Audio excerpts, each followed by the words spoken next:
Who's introing?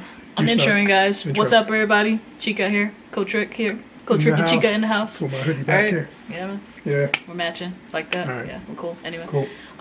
So what we're going to be doing today, guys, is analyzing some of the best moves in boxing for this series right here. So today's, and when I mean we, Us. Rick. Yeah. Something new. We do it anyway. We watch boxing. Exactly. We see a good fight. We see something like a move or a technique or the way it's executed in the ring or a sequence of things. And we usually talk about it. So we figured we were talking about it. It'd be a good idea just to start filming it, share it with you guys, and break it down. Yeah, show you Instead what we of see and what we talk about. So sometimes we demonstrate it, but absolutely. So, and that may come in the future. We just this is kind of like a beta test to see how it goes over with everybody. So what we wanted to start off with was one of the best fights that happened this year, 2018. Terrence Crawford versus do we do that? It's like a game. Terrence Crawford and Benavidez, Jose Benavidez. Fantastic fight. Much respect to both guys. Benavidez, tremendous fighter, amateur, world-class amateur, and world-class as a pro. So hats off to both guys. Even in defeat, takes nothing away from his skills. But we all know what happened. The stoppage happened in the 12th round. And it was, we have the highlights here. So the whole fight was great. So if you didn't see the fight, definitely go check it out, ESPN. So it was a great fight. Benavidez, Crawford. To the casual boxing fan, it was a fantastic knockout. To the coaches, the trainers, and other fighters, the trained eye, it was so much more than just a beautiful left uppercut that knocked Benavidez down. And eventually led to the stoppage. But when I saw it, as soon as I saw it, I was like, whoa! I jumped up because I told Chica, I was like, that shot was just, it was tremendous. And when you see the slow-mo, you'll see what I'm talking about. But basically, let me give you a quick overview. Benavidez, excellent, right-handed, traditional style fighter. Throughout the fight, he was using the pull right hand. Where he was just dipping out, stepping out with the right foot, boom, and dropping the right hand or coming underneath with the uppercut. Late in the fight now, we're in the 12th round, his signature move, maybe because he was tired, he had his knee wrapped where he was shot, so that injury could have been coming into play, but he took that step out to pull and come underneath with the uppercut, but he didn't step all the way out to come off the line. So as you'll see, when he does it, he steps out and he kind of pops right back up. He throws his right uppercut, and what Crawford does was just amazing. And I don't even know if you can teach this, but what he does is he basically, from the southpaw stance, when he throws the jab and Benavidez pulls to his right, Benavidez comes with the uppercut. As the punch is actually coming, we'll show you this. Yeah, play it. Here we go. We'll play it, guys. You might see a big screen. Boom. And that's the knockdown. But let's go forward to the slow-mo. Yeah, I'm going to show you this in slow-mo so you can really appreciate what happened here. We'll try to do this step-by-step for you guys. Now you see, there's the slip. He actually wasn't slipping Crawford's right jab. He was slipping Crawford's straight left hand. Now, here's the question. Did Crawford throw that out there as just a bait shot because he was seeing the way, you could see it's kind of sloppy here, the way Benavidez is pulling. Yeah, not like he would normally do, where he's really tight and he would drop the shoulder real short, step out, and then throw the right hand or throw the right uppercut. You can see here he's tired. It's the 12th round. He's way out here, but his leg stays pretty much planted. So he doesn't step off the line. Now watch again, frame by frame, next step, quick stop. He's coming back, and as you see, instead of him being off the line out here coming back, he's right back in the line of fire as he's coming to throw the uppercut, and he pops right back up. So watch again, right there. Now you see where he's at. He's literally still right in front of him. He never moved. He never moved. He's right in the line of fire here. And this is the amazing part. You see Crawford here. He's blinking. He's not closing his eyes. He's in the middle of a blink. Step again, frame, stop, right there. That punch was coming. Crawford was ready to dip in to throw this shot. He sees the uppercut coming, and he stops. That half a second, just enough to make the punch miss as he throws the counter uppercut, because he already saw that Benavidez was popping right back up on the line. Here comes the shot. Boom! His shot misses. When we talk about it takes 3 inches to make a punch miss, that was a half inch. He literally stopped a half inch from that shot.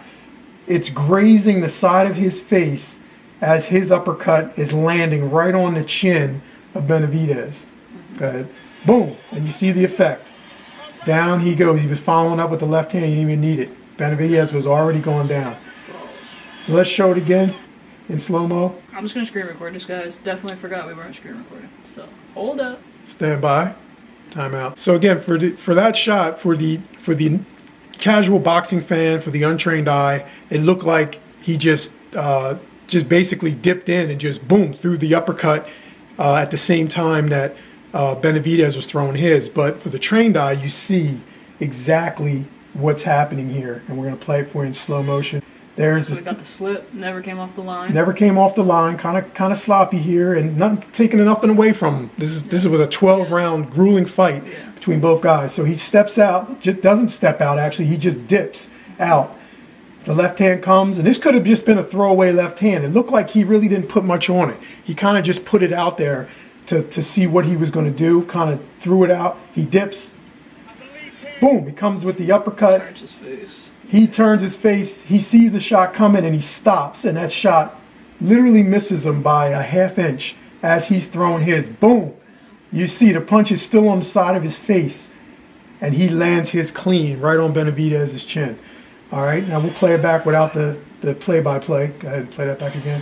And slow-mo? Mm-hmm. Heard everything we said, now watch it again. Boom! Turns his face, literally. Right there.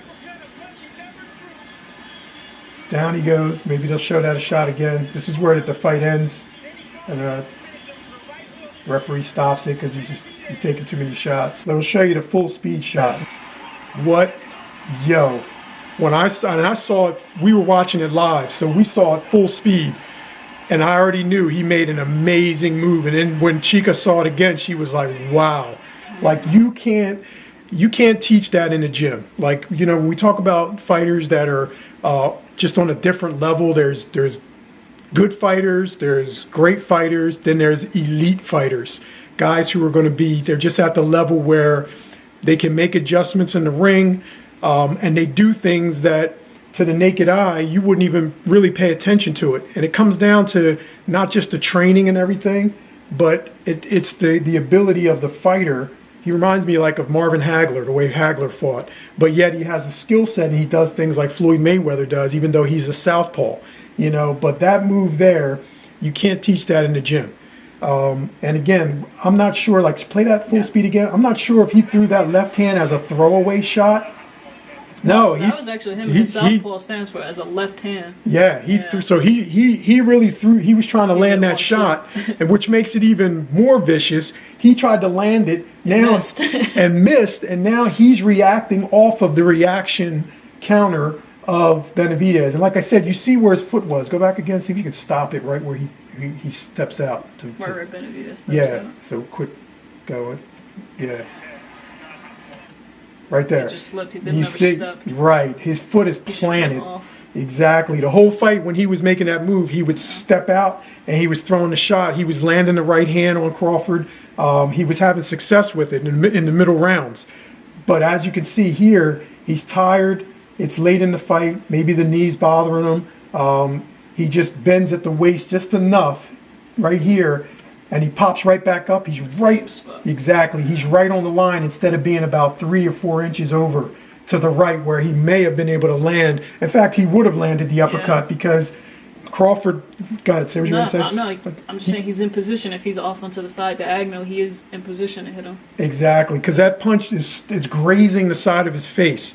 So literally, if he was another 2, 3 inches, 4 inches over, that shot hits Crawford right on the chin. Instead, Crawford stops just short, and the punch really grazes his face as he's throwing his counter uppercut, which lands. And that basically was the end of the fight. It didn't stop him right there, but basically he stopped him after he got up and made the 10 count. Yeah. And you see, I mean, he crumbled. That was a vicious, vicious shot. Just making adjustments. Yep. Really. So again, this was just a highlight. One of the fights that we thought was a great fight, candidate for Fight of the Year. It was a fantastic fight. Shout outs to Benavidez for being in there for 12 rounds against a elite level world class fighter. But Benavidez proved that he deserves to be in the ring with these world class top level elite fighters. He didn't get stopped early. He didn't get just dominated the whole fight. He was landing. He was winning rounds. He fought a great fight. He hadn't even been fighting consistently. Yeah, that's true. Like he was out the mix for a while. So to come back and take a huge step up in fighting Crawford was amazing. But hats off to Crawford. Crawford in this fight just showed why he is an elite level world champion. He's going to compete. I don't think there's anybody in the welterweight division that you can't say he doesn't have the goods to beat. And I'm talking, Earl Spence, Mikey Garcia. Who else we have out there? Sean Porter. Knockout. Keith Thurman. Yeah, so you got Keith Thurman too. So Danny Garcia is still in the mix. Danny Garcia is he's a world title. He held his belt for years too. So you have some great fighters at welterweight, and Crawford stepping up to welterweight has shown he can compete with any of those guys. A lot of great fights at welterweight, and we're going to go over the ones where we see great stuff. But this one here, that's one for the playbook, for the highlight reel. Because, like I said, to make a move like that, whew, amazing. All right, guys. So this was our first. It's kind of like a beta test. Yeah. Analyzing some of the best moves in boxing. Yeah. So this was the first one. Video. Yeah, for 2018. Even though we're going to the end of 2018, we're trying to bring it in 2019. Yeah. Hopefully, bring you some more stuff. There's a lot of great fights that we've seen. A lot of great moves from a lot of great fighters, and we'll try to highlight that. And if you guys got any suggestions, anything you've seen that you want us to maybe review, go over it and break it down. Let us know. Yeah, be happy to do it. So, it's man Coach Rick. Chica. Peace. Crawford Benavidez. We're out.